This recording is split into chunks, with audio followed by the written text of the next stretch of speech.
YouTube, Southern Astro Hunter here, and today I am with my telescope.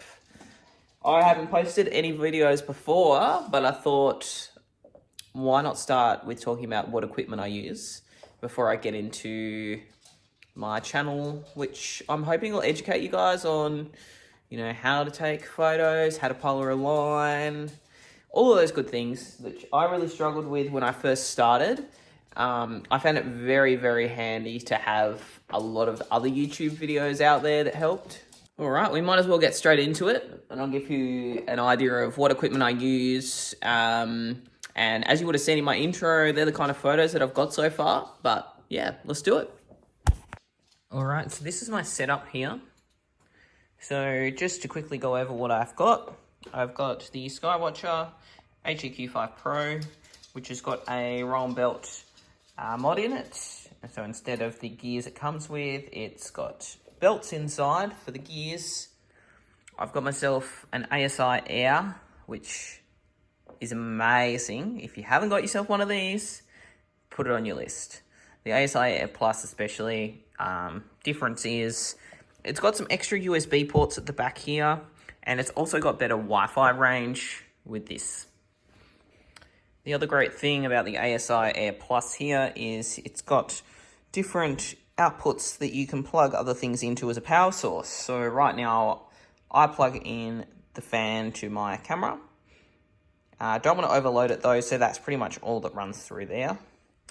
I've got a Redcat 51, which has a focal length of 250 millimeters. It's perfect for fitting everything into the frame. Here we've got my guide, scope and camera. As you can see, I've got the 120mm Mini and the Mini ZWO scope to go with it.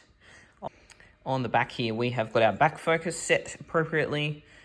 You will need to calculate your back focus depending on the camera you've got and your telescope. My camera is a 533 MC Pro, so it's a colored camera. It's cooled, as you can see. It's got the fan at the back. Also got myself a dew heater for those nights where it does get a bit dewy out there. That just stops your lens from fogging up too much. So there's my setup. I'm just going to load up the ASI Air app. I'm trying out the beta edition at the moment. So it's the 2.0 version, I'm pretty sure. So it's still got a few bugs here and there, but so far I've run about 3 nights successfully and had no issues. So let's get into that. So yeah, let's get into that. All right, first and foremost, we are making sure that we have turned our ASI Air on. Tick, it is on. I've got my camera plugged in. I can hear the fan. I've got my mount turned on. I've got my guiding connected. It is daytime right now, so obviously I'm not going to be able to show you any previews, but... So to load the app up, what we need to do first, we just need to come over here to Wi-Fi. We need to connect to the ASI Air. And once that's done, we can now go over here. All right, so we've got the beta edition. Let's enter our device.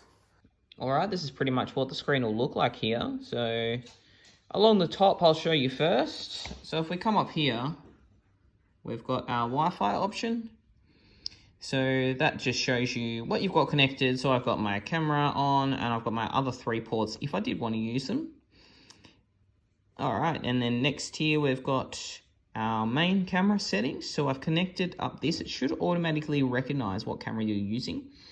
And it will also, you do need to input your focal length for your telescope to begin with. Otherwise, plate solving will not work properly. Mine is 250 millimeter, but upon plate solving, it has decided it is 247. Which is fine. It has set my gain to 70, which is not actually the universal gain for the ZWO 533 MC. It's actually 100, but I think it's something to do with the beta edition causing that issue. You can pick a temperature that you would want it to set to. We'll go to guide settings next. So I haven't got that selected yet, but I will select it and turn it on. The focal length for that is 120 millimeters. Automatically sets the gain. The other cool thing down here is you've also got dithering settings, which you can choose whatever you wish as your settings for that. I don't usually dither by too much. 1 or 2 pixels is fine for me. And then we come in here. We've got our mount settings.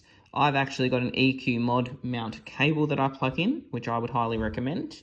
So that plugs directly into the mount and then into the USB port at the back of the ASI Air. Turn that one on and you've got all of these options. It even does a meridian flip for you. Go back to home position, guide rate, lots and lots of things to choose from there. As we make our way down here, we've got a filter wheel, which I don't have. We've also got focusing settings. I don't have a focuser yet. And then you've also got your internal file management, which is great. But I usually plug a USB in, and that's where I put all of my images from the session.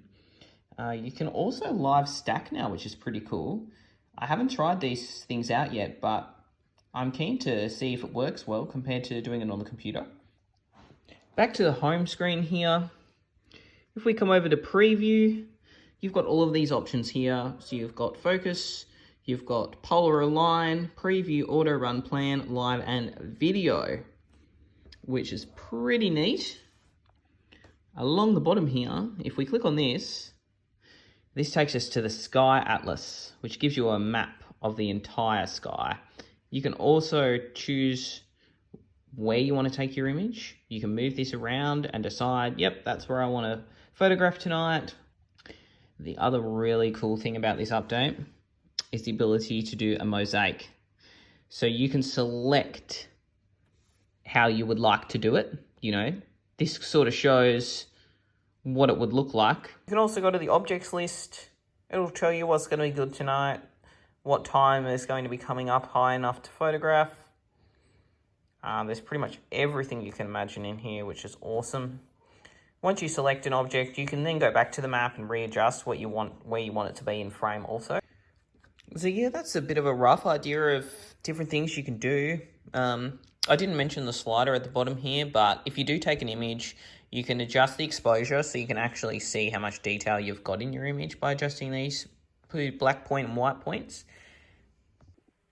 So yeah, I hope you guys enjoyed this. Just a quick little video explaining my equipment, little tutorial on the ASI Air. I will go into a full video on that, and I would like to be able to do it over night time so I can actually show you how to polar align and how I set up. But yep, this is it for now. Give us a thumbs up if you liked it, subscribe, and definitely more videos to come.